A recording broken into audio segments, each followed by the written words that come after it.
아버지 하나님, 우리에게 추수감사절을 맞이하면서 3주간 특별 새벽 집회를 갖게 하심을 감사드립니다. 우리에게 주시고자 하는 하나님의 은혜를 받아 누리는 우리가 되게 하여 주옵소서. 우리가 은혜를 사모하는 자들이 되게 하여 주시고, 참으로 우리가 은혜 가운데 거하는 주의 자녀들이 다 되게 하여 주옵소서. 우리가 어찌 하나님의 낯을 피하여 살아갈 수 있으며 어찌 우리가 하나님 앞에 나오지 아니하고 새 힘을 얻을 수 있겠습니까? 이 시간 주님 앞에 나온 우리 모두에게 하나님 은혜를 베풀어 주시고, 하나님의 자녀로서 정말 주님 앞에 쓰임밖에 부족함이 없는 주의 자녀들이 다 되게 하여 주옵소서. 주님, 시작하는 이 시간부터 우리 또한 3주간 그 기간 동안 아버지 하나님 시시때때로 은혜를 베풀어 주시옵시고 셈을 얻는 우리 모든 사람 되게 하여 주옵소서. 예수님의 이름으로 기도드리옵나이다. 아멘. 우리 말씀, 우리 한 구절 보겠습니다. 여러분들에게 어제 나눠드린 3주간 우리 18번의 설교 내용이 이렇게 프린트로 나갔습니다. 혹시 안 받으신 분은 가시면서 받으시고요. 여기 나와 있는 이 18가지 이 주제가 우리가 살아가는 데 있어서 우리의 삶을 주님 앞에 드리는 데 있어서 필요한 18가지 주제라고 생각합니다. 물론 이제 더 많은 주제가 있을 수 있겠죠. 근데 내 삶을 하나님 앞에 드리는 데 있어서 이 18가지 주제를 우리들이 생각하고 또 우리가 묵상하고 거기에 걸맞는 삶을 살아야 된다고 봅니다. 이제 그 가운데 우리가 이제 첫 번째 이제 오늘 보는 것이 우리 예배에 성공하는 인생이 하나님 앞에 내 삶을 잘 드릴 수 있다. 이런 주제로 우리가 좀 말씀을 나누기를 원하는데요. 그런 가운데 우리 오늘 본문 첫 번째는 요한계시록 우리 4장과 5장에 나와 있는 내용을 보도록 하겠습니다. 다 읽을 수는 없고요. 우리 부분 읽도록 하겠습니다. 4장 우리 1, 2절 우리 한 목소리로 읽도록 하겠습니다. 이일 후에 내가 보니 하늘에 열린 문이 있는데 내가 들은 바 처음에 내게 말하던 나팔 소리 같은 그 음성이 가로되 이리로 올라오라. 이후에 마땅히 될 일을 내가 내게 보이리라 하시더라. 내가 곧 성령에 감동하였더니 보라, 하늘에 보좌를 베풀었고 그 보좌 위에 앉으신 이가 있는데. 아멘. 지금 여기 4장에서 나와 있는 이 내용에서 우리가 볼 수 있는 것은 뭐냐면은 요한이 교회를 바라보면서 마음이 참 답답했어요. 그리고 요한은 밤모섬에 유배되어 있고, 그리고 교회는 풍전등화 같이 과연 이렇게 가다가 교회가 존재할 수 있을까? 살아남을 수 있을까? 이런 의구심이 드는 그러한 상황이었고, 자기는 핍박을 당하고 있는 참으로 불안한 그러한 세대 가운데 있었습니다. 이런 가운데 목자라고 한다면 마음이 답답하겠죠. 아주 정말 착잡하겠죠. 이런 가운데 하나님께서 요한의 눈을 열어주시는 거죠. 요한을 감동하셔서 이 교회를 보게 할 뿐만 아니라 이 4장 5장에는 하늘나라를 보는 거예요. 하늘의 보좌를 하나님이 보게 하는 겁니다. 그래서 그 장면이 지금 4장에 나오죠. 요한계시록은 우리 4장 2절에 나와 있는 것처럼 내가 곧 성령에 감동하였더니라는 이 말이 나온 것처럼 4개의 성령에 감동된 그 사건을 중심으로 기록된 것이 요한계시록이에요. 그래서 이제 두 번째 이제 감동된 가운데 보는 그런 장면인데요. 그렇게 착잡한 가운데 4, 5장의 하늘 보좌에서 들려지는 예배를 보면서 이 요한이 샘을 얻게 됩니다.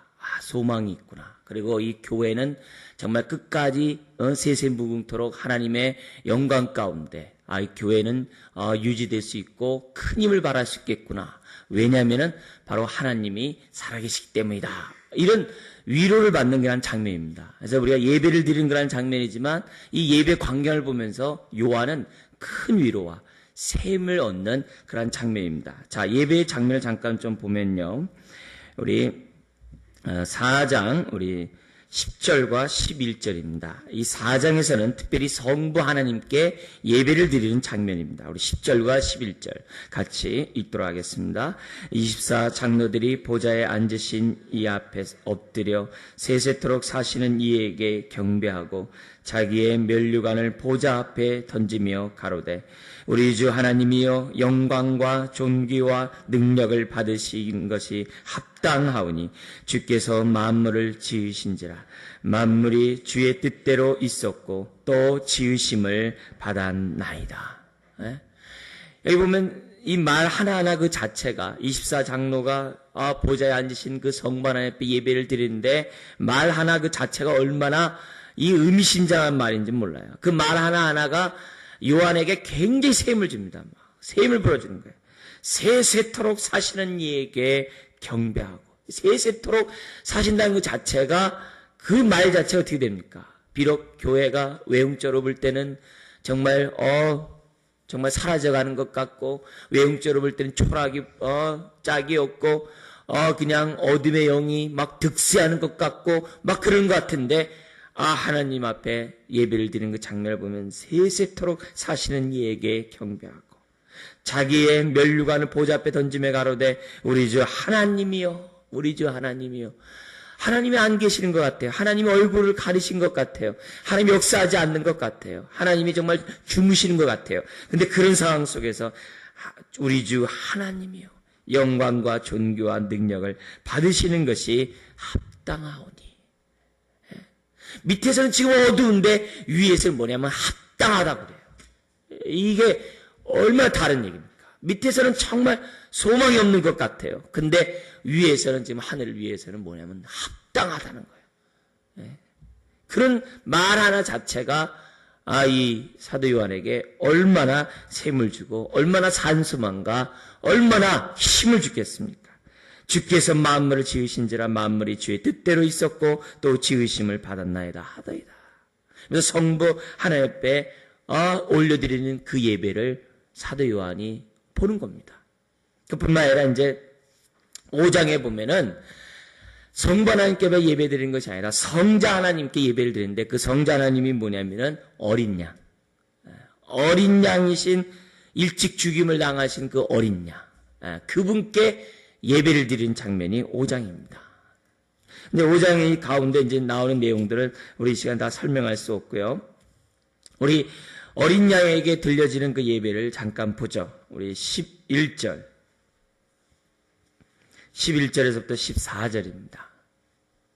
우리 같이 한번 읽겠습니다. 내가 또 보고 들음에 보좌와 생물들과 장로들을 둘러싼 많은 천사의 음성이 있으니 그 수가 만만이요 천천이라 큰 음성으로 가로되 죽임을 당하신 어린 양이 능력과 부와 지혜와 힘과 존귀와 영광과 찬송을 받으시기에 합당하도다 하더라. 내가 또 들으니 하늘 위에와 땅 위에와 땅 아래와 바다 위에와 또 그 가운데 모든 만물이 가로되 보좌에 앉으신 이와 어린 양에게 찬송과 존귀와 영광과 능력을 세세토록 돌릴지어다 하니 내 생물이 가로되 아멘하고 장로들은 엎드려 경배하더라. 12절에 보세요. 누구에게 보내요? 죽임을 당하신 어린 양. 어린 양. 그리고 이제 13절에서는 성부 하나님과 어린 양께 예배를 드립니다. 그런데 12절 끝에 보면은 성부 하나님께 드렸던 그 합당하다는 단어를 성자 하나님 어린 양에게 씁니다. 받으시기에 합당하다. 받으셔야.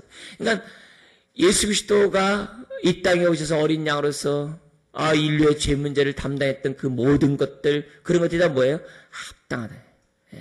그러니까 밑에서는 어린 양의 보이는 능력이 사라진 것 같고 나타나지 않는 것 같은데 위에서는 지금 막 시대와 분위기와 환경과 동떨어진 것 같은 그런 일들이 하늘나라에서는 지금 벌어지고 있다는 거예요. 이 사건을 딱 보는 순간에 반모섬에 유배당하고 핍박당하고 정말 고통당하고 있는 자기와 그 당시 교회의 상황을 딱 볼 때 어떻게 됩니까? 아니다. 하나님은 여전히 역사하고 계시고 세세무궁토록 하나님의 역사 가운데 영광을 받으시기에 합당하신 분이라는 사실을 깨닫게 되는 거죠. 그게 어떻게 돼요? 셈이 오는 거죠. 셈이 오는 예배, 우리가 하나님 앞에 내 삶을 드리고 하나님 앞에 내가 쓰임받기 위해서, 우리가 정말 제대로 쓰임받기 위해서 우리는 어떻게 되느냐? 다른 거 없습니다. 예배에 성공해야 돼요. 예배 가운데 하나님의 영광을 봐야 돼요. 하나님의 영광을 본 만큼 우리는 우리의 삶을 제대로 드릴 수 있어요. 제대로 드릴 수 있습니다. 하나님이 어떤 분이신지 알면 알수록 우리의 삶이 그분께 쓰임받기를 원해요. 우리 한 나라의 대통령에게 내 삶을 쓰임받기 위해서 얼마나 많은 사람들이 애를 쓰고 있습니까? 하나님이 어떤 분이신지를 우리가 알면 알수록 내 삶을 드리려고 할 거예요. 주님을 믿는 사람 치고, 주님을 사랑하는 사람 치고, 주님 앞에 쓰임받기를 원치 않는 사람 어디 있어요? 아무도 없습니다. 주님을 사랑하는 사람 치고 내 인생을 써주시옵소서라고 고백하지 않은 사람은 사실 아무도 없어요. 다 쓰임받기 원해요. 다 쓰임받기 원해요. 정말 그렇습니다. 근데 왜 제대로 쓰임받지 못하고, 왜 우리의 삶을 제대로 드리고자 하지 않느냐? 다른 데 없어요. 예배에 우리가 성공하지 않기 때문에. 예배에서 주님을 만나지 못하고, 예배에서 정말 세세 묵은토록 예배 받으시기에 합당하신 주님을 우리가 어떻게 돼요? 발견하지 못하게. 하나님을 안다 하더라도 제대로 알지 못하기에 우리의 삶을 드리지 못한다 이게요. 하나님 앞에 드리지 않게 쓰임받지 않죠. 오병의 역사가 뭡니까? 지극히 적은 것을 하나님 앞에 드린다 할지라도 하나님 앞에 손에 붙들린 바 되면은 오병이어의 역사가 엄청난 역사를 일으킨다는 것을 우리에게 보여주지 않아요? 미약한 것이라 할지라도 주님 앞에 손에 들리기만 하면, 주님의 제자들 보세요. 문벌 있는 자가 어디 있으며 정말 사람들이 존경받을 수 있는 것이 어디 있겠어요?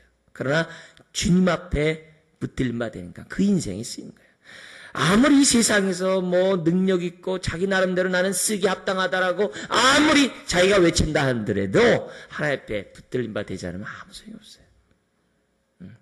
예배에 성공하지 않고 하나님의 이름의 가치를 인정하지 않고 살아가는 사람, 하나님 거기 못 쓰겠어요.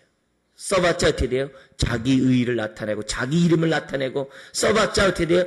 하나님의 영광을 드러내기보다는 가리우죠. 어떻게 그 인생을 쓸 수 있겠어요? 쓸 수 없어요. 하나님이 쓰는 사람은 전적으로 하나님의 이름의 가치를 알고 그 이름에 자기 삶을 드리기를 원하는 그런 사람을 하나님이 쓰신다는 겁니다. 이런 의미에서 우리는 예배에 성공해야 됩니다. 성공해야지만이 우리가 우리의 삶이 어떠든지 간에 그것이 문제가 안 돼요. 사도 요한은 이 사건을 딱 본 다음에 문제가 안 되는 겁니다. 나의 삶의 형편과 처지, 그게 문제가 안 돼요. 불안함만, 두려운 마음이 다 떠나버린 거예요. 한순간에 걱정 이런 것들이 다 떠나버린 거예요. 그리고 내 삶을 갖다 이제는 하나님 앞에 헌신하고, 비록 내가 밤모섬에 있고 비록 나의 모습이 이런 상황에 있다 할지라도 내 삶을 주님 앞에 온전히 드리고자 요한은 작정하는 거죠. 우리 사도 바울도 마찬가지고 주님의 제자들 마찬가지예요. 그렇게 핍박을 당하고 그렇게 의도터지고 심지어 감옥에 갇혀있는 그런 상황에 있다 할지라도 그들은 어떻게 했어요? 나는 감옥에 있을 때 나는 매일지 모르지만 하나님의 말씀 매이지 않았다, 이런 말을 해요. 얼마나 저한 겁니까? 심지어 고린도후서에 바울은 뭐라고 얘기합니까? 나라에게는 항상 이기게 하신 하나님 앞에 감사하노라. 항상 이긴대요. 그렇게 감옥에 갇혀있고 그렇게 의도 터지고 힘든 가운데 있고 겉으로 볼 때는 초라하기 짝이 없는 그 모습인데 바울은 그런 거예요. 나는 그 어떤 상황 속에서 우겨싸이지 않고 하나님이 나를 항상 이기게 한다는. 그가 그렇게 담대하게 얘기할 수 있었던 이유는 뭡니까? 그가 그런 살수만까지 끊어지는 상황 가운데 자기 삶을 드렸던 게 뭡니까? 그런 다른 사람이 아니에요. 하나님의 영광을 본 사람이에요. 삼층천에 올라가서 하나님의 영광을 본 사람이었어요. 요한복음 1장에서는 참 의미심장한 말을 해요. 예수를 믿는 것에 대해서, 예수를 만난 것에 대해서 어떤 표현을 쓰냐면은 그 영광을 보니 그래요. 독생자의 영광을 보니 그렇게 표현했어요. 그냥 예수를 믿는다고 얘기하는 것이 아니라 예수 믿는 그것은 뭐냐면 그 영광을 보니 그래.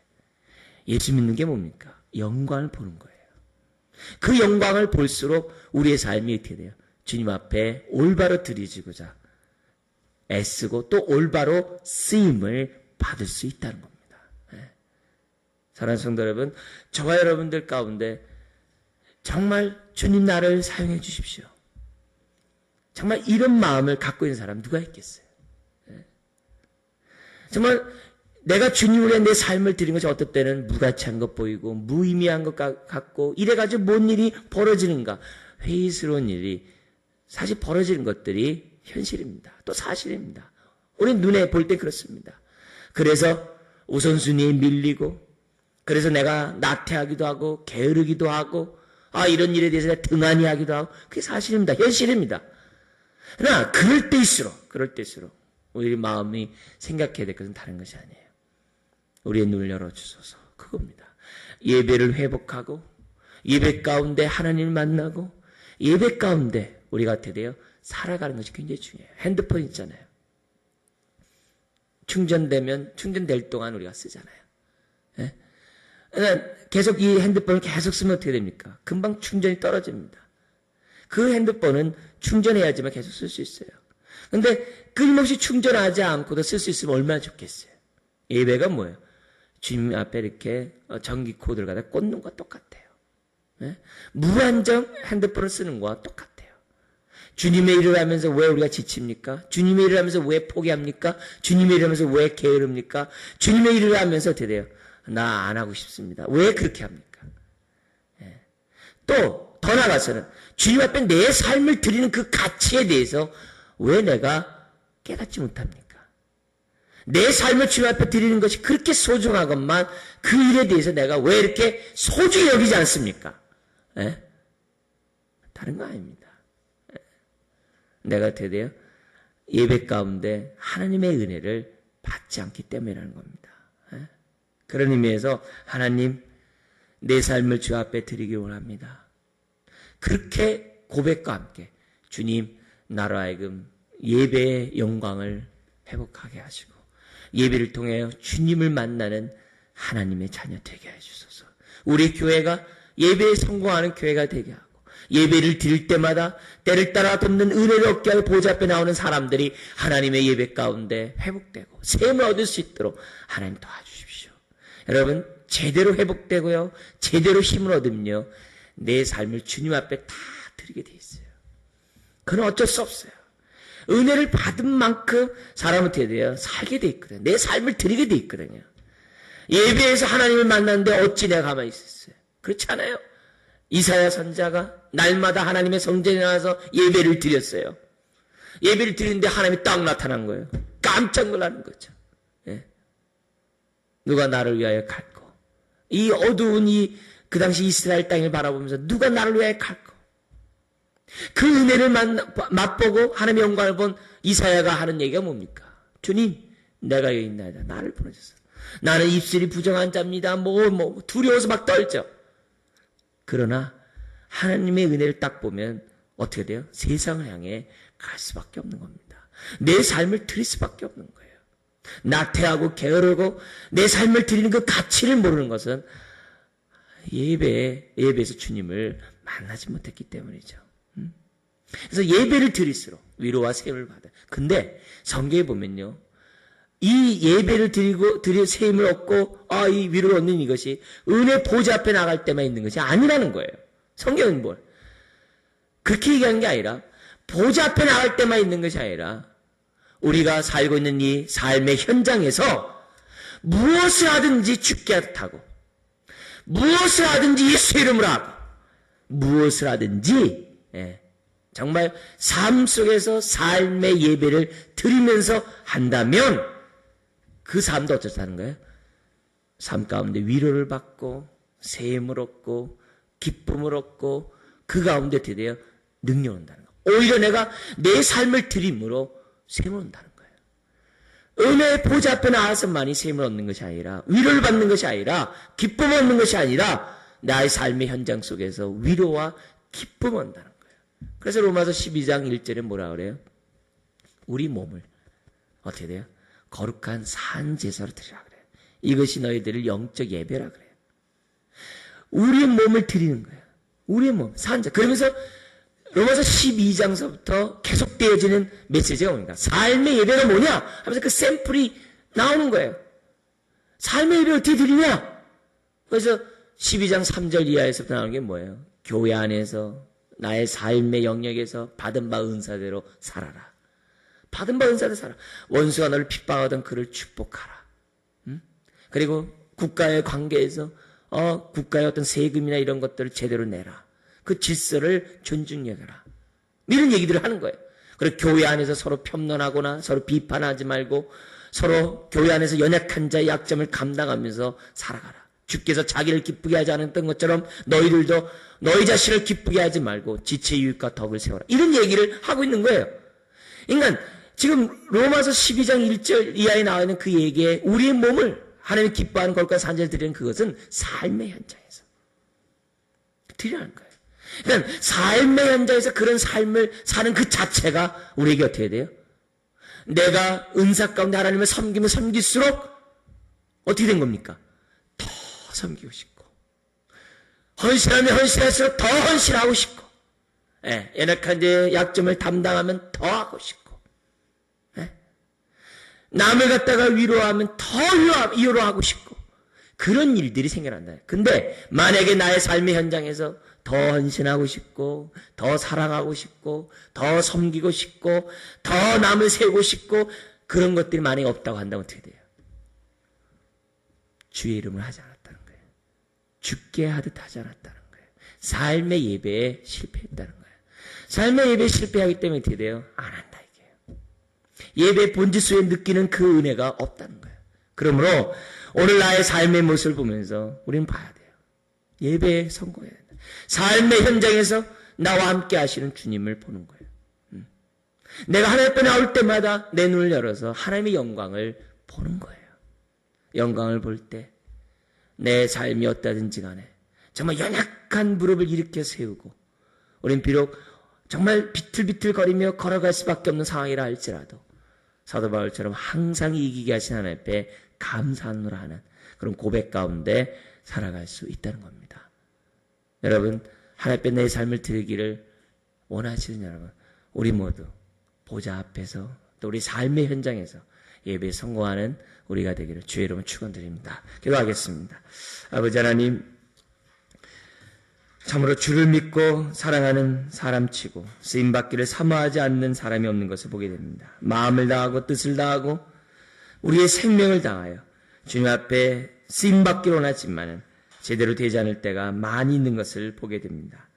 주님 다른 데 있는 것이 아니라 우리가 때를 따라 돕는 은혜를 얻기 위하여 주님의 보좌 앞에 나와 주 앞에 합당한 예배를 드리는 삶에서 우리가 성공하지 못했기에 그런 일들이 벌어졌으며 나의 삶의 현장 속에서 죽게 하듯 아버지 하나님 예배드리는 그곳에서 성공하지 못했기에 이런 어려운 일들이 발생했던 것을 보게 됩니다. 주님, 주의 영광을 보기를 원합니다. 주의 영광을 보기를 원합니다. 우리의 눈을 열어 주시옵소서. 주님의 임재 가운데 살게 해주시옵시고 참으로 주의 이름에 합당한 예배를 드리는 우리가 되게 하여 주옵소서. 그 이름의 가치를 알게 하여 주옵소서. 그래서 예배에 성공함으로 우리의 삶이 온전히 쓰임받는 저희 자녀들이 다 되게 해 주옵소서. 우리의 삶을 드리지 않고 어찌 우리의 인생이 성공했다라고 말할 수 있겠습니까? 우리를 붙잡아 주옵소서. 믿사오며 예수님의 이름으로 기도드리옵나이다. 아멘.